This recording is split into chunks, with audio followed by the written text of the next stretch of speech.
Seorang istri direktur ditemukan sudah tak bernyawa di salah satu pick-up dengan sopirnya sendiri. Ada yang menyebutkan kecelakaan, namun setelah diselidiki ternyata dihabisi teman rekan bisnisnya yang punya hutang kepada dirinya.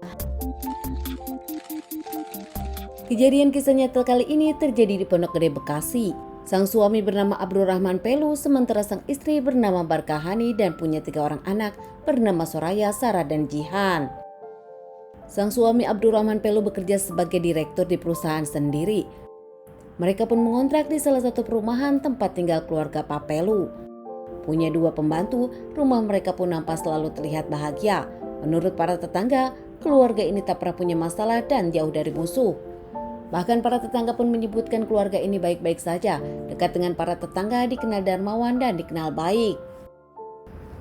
Meski sang suami kerja di perusahaan kecil sendiri, namun sang istri Barkahani punya usaha sendiri, membuat mebel dan dititipkan di banyak tempat dari dirinya nol hingga akhirnya dirinya maju. Bahkan belakangan dirinya pun membeli pick up sendiri dan punya sopir. Sibuk kesana kemari, ibu Barkahani pun makin maju dengan kerja kerasnya sendiri. Seperti hari itu di tanggal 12 Februari 2005, Barkahani sendiri dengan sopir dan kedua anaknya Sarah dengan Jihan pergi ke rumah salah satu temannya. Saat itu bahkan Barkahani tak tahu kalau itu adalah hari terakhirnya. Seorang warga yang melintas di jalanan sepi melihat mobil pick up yang tengah hancur. Bahkan saat didekati, terlihat ada 2 orang di dalamnya dengan kondisi memprihatinkan. Saat itu kondisi mobil sudah rusak, bahkan ada pecahan kaca terlihat seperti kecelakaan lalu lintas. Warga yang melihat tersebut pun langsung lapor kepada pihak polisian. Setelah mendapatkan laporan, pihak kepolisian datang menyelidikinya. 2 korban terdapat banyak tikaman senjata tajam sengaja dihabisi.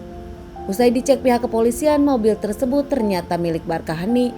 Dan tak lama pihak kepolisian pun mengabari suaminya, Abdurrahman Pelu.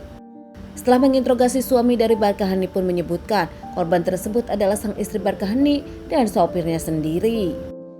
Kedua jasad pun langsung dibawa ke rumah sakit untuk dilakukan otopsi. Hasil otopsi menyebutkan korban sengaja dihabisi dan memang mendapatkan penganiayaan. Pihak kepolisian pun langsung menyelidiki dan interogasi suami dari Barkahani. Pak Pelu juga mengungkapkan kalau dirinya tak tahu bisa saja sang istri punya musuh di dalam bisnisnya, mengingat sang istri kini tengah gencar-gencarnya berbisnis. Mendapat informasi dari suami Barkahani sendiri, setelah diselidiki, polisi akhirnya menemukan kecurigaan kepada salah satu rekan bisnis dari Barkahani. Seorang lelaki bernama Subono tinggal di Kalimalang. Polisi pun interogasi Subono dan memeriksa rumahnya. Meski di awal Subono membantah kenal dengan ibu Barkahani, namun setelah diperiksa ternyata di rumah Subono terlihat cairan milik Barkahani dan sopirnya.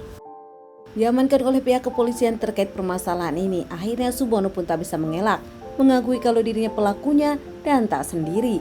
Ada 3 orang bersama Subono menghabisi ibu Barkahani dan juga sopirnya. Menceritakan kronologis kejadian, Subono pun menceritakan awal dirinya berkenalan dengan ibu Barkahani. Ibu Barkahani dengan salah satu temannya yaitu Nyonya Ida. Keduanya mencoba peruntungan bisnis, bahkan saat itu menawari Subono. Ketiganya akhirnya bekerja sama mencoba peruntungan di dunia bisnis. Saat itu pun Subono mengeluarkan uang 500 juta dengan menggadaikan rumah yang ada di Depok. Subono menyebutkan usahanya tak lancar. Bahkan saat itu Barkahani meminta uangnya kembali, modalnya kembali. Subono lama-lama kesal kepada Barkahani, sering menagih, bahkan Subono pun menyebutkan Nyonya Ida pun kesal kepada Barkahani yang selalu bermasalah. Subono dengan Nyonya Ida pun lama-lama kesal kepada Barkahani yang selalu tak tahu tempat saat menagih hutang. Bahkan itu pun bukan hutang karena modal bersama. Lama-lama karena kesal, Nyonya Ida pun merencanakan untuk menghabisi ibu Barkahani. Karena nampaknya mereka pun kerap ditagih masalah hutang uang bisnis. Namun nampaknya mereka berdua pun tak bisa melakukan hingga akhirnya menyewa 2 oknum anggota. Menyewa Prakaleo Hasibuan dan juga temannya. Bahkan akhirnya mereka berempat pun merencanakan menghabisi Barkahani 2 minggu sebelum hari H di salah satu kafe Jakarta Timur. Nyonya Ida pun mengajak bertemu kepada ibu Barkahani dengan alasan akan membayar hutang.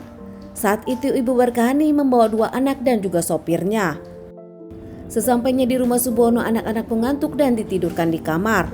Namun ibu Barkahani tak lama saat dirinya lengah, dipukul dengan kayu balok beberapa kali tanpa perlawanan hingga akhirnya tak bernyawa. Diperlakukan yang sama juga kepada sopir ibu Barka yang dihabisi dengan cara yang sama, dipukul oleh kayu beberapa kali, tak bisa melawan hingga tak bernyawa. Kedua jasad pun dimasukin ke mobil pick-up milik Bubar Kahani, disimpan di jalanan sepi dan dibuat seperti kecelakaan. Saat itu Nyonya Ida pun membersihkan cairan merah dan tak lama mengantarkan kedua anak Barkahani ke rumah Ibu Barkahani, dan di sana masih hanya ada pembantu saja. Berkat pengakuan Subono, ketiga pelaku lainnya pun diamankan dan 4 tersangka pun menjalani persidangan. Subono, Nyonya Ida dan Adnin divonis seumur hidup, sementara Pak Kaleo tak hanya divonis seumur hidup, dirinya pun dipecat secara tidak terhormat. Keluarga Ibu Barkahani nampak sedih dan tak menyangka Ibu Barkah yang dikenal baik dan ramah pada para tetangga, meskipun keras namun dirinya dan Mawandan dikenal baik-baik saja. Tak ada yang menyangka kalau Ibu Barkahani dihabisi rekan bisnisnya sendiri. Padahal Ibu Barkahani pun dikenal sering membantu rekan-rekan bisnisnya ini.